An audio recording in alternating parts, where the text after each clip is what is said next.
Hey guys what's up, I hope you are doing well. I am Prithvi. तो आज की इस वीडियो में हम डिस्कस करेंगे कि भारतीय संविधान में जो फंडामेंटल राइट दिए गए हैं क्या वो केवल एक भारतीय नागरिक को ही प्राप्त हैं। क्या भारतीय संविधान विदेशी नागरिकों को फंडामेंटल राइट प्रदान नहीं करता है।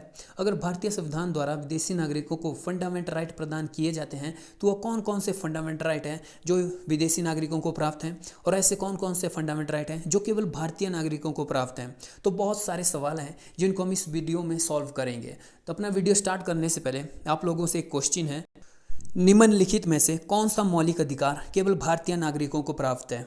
ऑप्शन है आपके सामने। अनुच्छेद 14 जो कानून के समक्ष समानता की बात करता है। अनुच्छेद 15 जो धर्म, जाति, लिंग, जन्मस्थान के आधार पर भेदभाव की मनाही करता है। अनुच्छेद 21 right to life, right to privacy की बात करता है। और अनुच्छेद 25 जो धार्मिक स्वतंत्रता की बात करता है। तो इनमें से कौन सा फंडामेंटल राइट या कौन सा आर्टिकल जो है केवल भारतीय नागरिकों को प्राप्त है।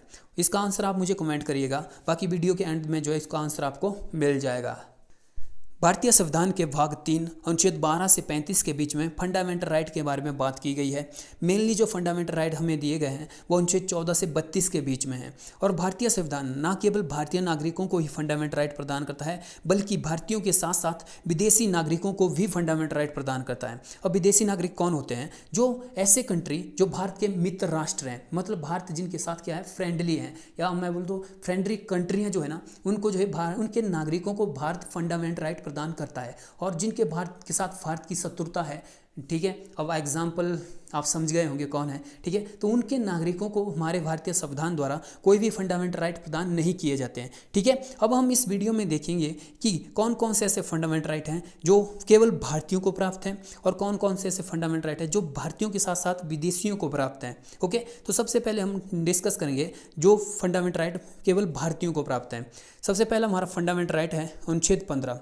अनुच्छेद 15 कहता है कि भारतीय नागरिक के साथ उसके धर्म, मूलवंश, लिंग, जन्म स्थान व जाति मतलब उसकी कास्ट के आधार पर भेदभाव नहीं किया जाएगा। ओके, मतलब कोई भी भारतीय नागरिक है उसके साथ कभी भी धर्म के आधार पर भेदभाव नहीं होगा, उसके जन्म स्थान के आधार पर भेदभाव नहीं होगा, उसकी कास्ट के आधार पर भेदभाव नहीं किया जाएगा। नेक्स्ट आर्टिकल है हमारा अनुच्छेद 16। अनुच्छेद 16 लोक नियोजन के विषय में अवसर की समानता पर बात करता है कि जब भी कोई रोजगार जनरेट होगा तो उसमें सभी नागरिकों को समान अवसर प्रदान किए जाएंगे, मतलब सभी को इक्वल अपॉर्चुनिटी उपलब्ध करवाई जाएगी। किसी के साथ भी उसके लिंग के आधार पर भेदभाव नहीं होगा, उसके जन्म स्थान के आधार पर भेदभाव नहीं होगा। ओके, और अनुच्छेद 19 भारतीय नागरिकों को की स्वतंत्रता के बारे में बात करता है कि भारतीय नागरिकों को अपने विचार व्यक्त करने, खुद को अभिव्यक्त करने, वो शांतिपूर्वक सम्मेलन करने, संघ बनाने, भारत में कहीं पर भी बिना रोक टोक के घूमने, भारत में कहीं पर भी निवास करने, व्यापार करने की स्वतंत्रता है। और ये जो अनुच्छेद हैं, अनुच्छेद 19 एक जो है प्रेस की स्वतंत्रता की बात भी करता है। हमारा संविधान कहीं अलग से जो है प्रेस की स्वतंत्रता के बारे में बात नहीं करता, बल्कि अनुच्छेद 19 ही प्रेस की स्वतंत्रता की बानी जाती है। और अनुच्छेद 29-30 जो कल्चरल व एजुकेशनल राइट के बारे में बात करता है। और ये जो राइट के इन राइटों में जो है मतलब अनुच्छेद 29 और 30 में जो माइनॉरिटी हैं, हमारे अल्पसंख्यक हैं, उनके बारे में बात की जाती है कि अनुच्छेद 29 कहता है कि एक अल्पसंख्यक को अपनी लैंग्वेज, अपनी भाषा, अपनी संस्कृति को प्रोटेक्ट करने का अधिकार है। उसे अपनी भाषा, अपनी बोली, अपनी संस्कृति या अपनी लिपि को सुरक्षित रखने का अधिकार है। और अनुच्छेद 30 कहता है कि एक अल्पसंख्यक को, एक माइनॉरिटी को अपना अलग से इंस्टीट्यूशन खोलने का, मतलब अपने अलग से शिक्षा संस्थानों को स्थापित करने का व उनकी मैनेजमेंट का अधिकार है। एक अल्पसंख्यक जो है अपने अल्पसंख्यकों के लिए अलग से कोई भी स्कूल खोल सकता है, कोई भी कॉलेज खोल सकता है, कोई भी इंस्टीट्यूशन खोल सकता है और उसको अपने हिसाब से जो है मैनेज कर सकता है। ठीक है, तो ये जितने भी फंडामेंटल राइट हैं ये केवल भारतीय नागरिकों को प्राप्त हैं। ये इनमें जो है कोई भी विदेशी आकर भारत में आकर ये नहीं कह सकता कि मुझे जो है रोजगार में मेरे साथ भेदभाव किया जा रहा है। तो एक विदेशी के साथ भारत में जो है रोजगार के साथ उसके साथ भेदभाव किया जाएगा। और वो जो है अनुच्छेद 16 के हनन पर सुप्रीम कोर्ट या हाई कोर्ट नहीं जा सकता, क्योंकि उसको अनुच्छेद 16, 15, 16, 19, 20 और 30 ये फंडामेंटल राइट केवल भारतीयों को प्रोटेक्ट करते हैं, ना किसी विदेशी को। अब बात करते हैं उन फंडामेंटल राइट की जो एक भारतीय नागरिक के साथ साथ विदेशी नागरिकों को भी प्राप्त हैं। पहला आर्टिकल है हमारा अनुच्छेद 14। अनुच्छेद 14 कहता है कि कानून के समक्ष सब समान है एवं कानून का समान संरक्षण। मतलब अनुच्छेद 14 में दो फ्रेजेज हैं। पहला है equality before the law and दूसरा है equal protection of the law. कानून के समक्ष समानता हमने यूके से ली हुई है, मतलब ब्रिटेन से ली हुई है, और equal protection of the law या कानून का समान संरक्षण हमने यूएसए से लिया हुआ है। तो कानून के समक्ष समानता का अधिकार का मतलब होता है कि कानून के समक्ष सभी बराबर हैं, कोई ऊंचा नहीं, कोई नीचा नहीं, कोई अमीर नहीं, कोई गरीब नहीं, ठीक है। और कानून का समान संरक्षण जिसे हमने यूएसए से लिया है, तो ये कहता है कि समान लोगों को समान कानून से ट्रीट किया जाएगा, ठीक है। मतलब जो समाज में जो लोग हैं उनका जो क्लासिफिकेशन किया जाएगा और वो भी कैसा रीजनेबल क्लासिफिकेशन होगा, उसके बाद उन लोगों को उन समान कानून के साथ जो है ट्रीट किया जाएगा। अनुच्छेद 20 अपराधों के लिए दोष सिद्धि के संबंध में संरक्षण के बारे में बात करता है कि अगर कोई पर्सन है, ठीक है, कोई भारतीय नागरिक है या कोई विदेशी है, अगर उसने कोई अपराध किया है और वो सिद्ध भी हो चुका है कि वो उसने किया हुआ है, तो उस संबंध में उसको कौन कौन से ऐसे फंडामेंटल राइट हैं जो उसकी सुरक्षा करेंगे या उसको कौन कौन से ऐसे अधिकार हैं जो उसकी सुरक्षा करेंगे। अनुच्छेद 21 जीवन तथा व्यक्तिगत स्वतंत्रता की बात करता है।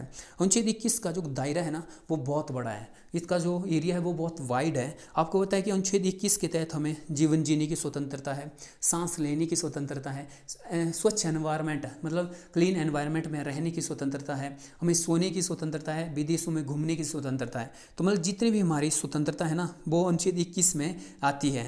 जैसे कि खाना खाने की स्वतंत्रता है, ठीक है। अनुच्छेद 21 का जो है जो संवैधानिक संशोधन के तहत फंडामेंटल राइट की लिस्ट में ऐड किया गया। अनुच्छेद 21 के तहत शिक्षा के अधिकार मतलब राइट टू एजुकेशन की बात की गई है, और राइट टू एजुकेशन जो है जो 14 साल तक के बच्चों के लिए आवश्यक है, ये उनका फंडामेंटल राइट है। ये केवल भारतीयों का ही नहीं बल्कि जो भारत में विदेशी भी रह रहे हैं उनका फंडामेंटल राइट है।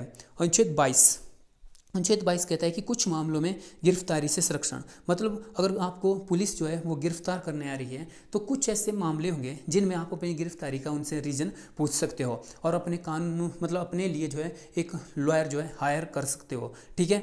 अनुच्छेद 23-24 शोषण के विरुद्ध अधिकार। अनुच्छेद 23-24 जो है वो शोषण का विरोध करता है कि अनुच्छेद 23 कहता है, ठीक है, अनुच्छेद 23 कहता है कि मानव व्यापार निषेध है, मतलब ह्यूमन ट्रैफिक जो है वो निषेध है, और किसी से जबरन मजदूरी कराना भी निषेध है, मतलब फोर्सफुली आप किसी भी पर्सन से मजदूरी नहीं करवाओगे। और अनुच्छेद 24 कहता है कि जो बाल मजदूरी है, जो बंधुआ प्रथा है वो सभी निषेध है, और किसी भी बच्चे से 14 साल तक के बच्चे से किसी भी हैजार्ड प्लेस पर जो काम नहीं करवाया जाएगा। और मतलब सीधा बोलूँ तो जो 14 साल तक के बच्चे हैं उनसे कोई ऐसा काम नहीं करवाया जाएगा जो उनकी हेल्थ पर जो इफेक्ट डालता हो, ठीक है। मतलब दो कैटेगरी हैं, एक कैटेगरी है 7 साल तक के बच्चे से किसी भी तरह का काम नहीं करवाया जाएगा, और 7 साल से ऊपर के बच्चों के साथ कोई ऐसी प्लेस पर जो है काम नहीं करवाया जाएगा जो उसके हेल्थ पर जो है इफेक्ट करता हो। नेक्स्ट है हमारा अनुच्छेद 25, 26, 27 और 28, मतलब 25 से 28 के बीच में धार्मिक स्वतंत्रता प्रदान की गई है। तो इसके तहत जो है एक नागरिक को और एक विदेशी को यह स्वतंत्रता है कि वो किसी भी धर्म को बिना किसी रोक टोक के अपना सकते हो, मतलब उसे कोई भी अपने धर्म को बदलने से नहीं रोक सकता। वो जो किसी भी धर्म को स्वीकार कर सकता है जो उसको अच्छा लगता है, उसका प्रचार प्रसार कर सकता है, उसका मैनेजमेंट कर सकता है, ठीक है। तो ये जो धार्मिक स्वतंत्रता है वो अनुच्छेद 25 से 28 के बीच में है। तो जो एक नागरिकों को और विदेशियों को जो फंडामेंटल राइट प्राप्त हैं वो है हमारे अनुच्छेद 14, अनुच्छेद 20, अनुच्छेद 21, अनुच्छेद 21 का या 21A, अनुच्छेद 22, अनुच्छेद 23, 24 व अनुच्छेद 25, 26, 27 और 28। ओके, अब हम चलते हैं अपने क्वेश्चन की तरफ। निम्नलिखित में से कौन सा मौलिक अधिकार केवल भारतीय नागरिक को प्राप्त है? तो आपने देखा कि अनुच्छेद 14 जो है वो कानून के समक्ष समानता के बारे में बात करता है कि कानून के समक्ष समान है, चाहे वो भारतीय हो चाहे वो विदेशी हो, तो इसलिए अनुच्छेद 14 जो है नहीं होगा। अनुच्छेद 21 जो है राइट टू लाइफ मतलब जीवन की स्वतंत्रता के बारे में बात करता है, ठीक है। तो अनुच्छेद 21 जो है वो भारतीय और विदेशी दोनों को प्राप्त है, इसलिए ये भी नहीं होगा। अनुच्छेद 25 जो है वो धार्मिक स्वतंत्रता के बारे में बात करता है, तो ये जो दोनों को प्राप्त है, एक भारतीय नागरिक को भी और विदेशी को भी, इसलिए ये भी नहीं होगा। बचता है हमारा अनुच्छेद 15। अनुच्छेद 15 जो है भारतीय नागरिकों को उनके धर्म, उनके मूल वंश, जाति, जन्मस्थान के आधार पर भेदभाव की मनाही करता है, ठीक है। इसलिए जो है ये केवल भारतीय नागरिकों को प्राप्त है, इसलिए हमारा राइट आंसर है अनुच्छेद 15। ओके, अब आपने एक बात गौर की होगी कि मैंने पूरे फंडामेंटल राइट में दो फंडामेंटल राइट की बात नहीं की, अनुच्छेद 17 व अनुच्छेद 18। तो आपको मुझे कमेंट बॉक्स में बताना है कि क्या अनुच्छेद 17 और 18 जो है किन को प्राप्त है। मतलब अनुच्छेद 17 और 18 क्या भारतीय नागरिकों को ही प्राप्त है, क्या भारतीय नागरिकों को प्लस विदेशी नागरिकों को प्राप्त है। ओके, इस वीडियो में बस इतना है गाइस, मिलते हैं नेक्स्ट वीडियो में। तब तक के लिए बाय बाय गाइस।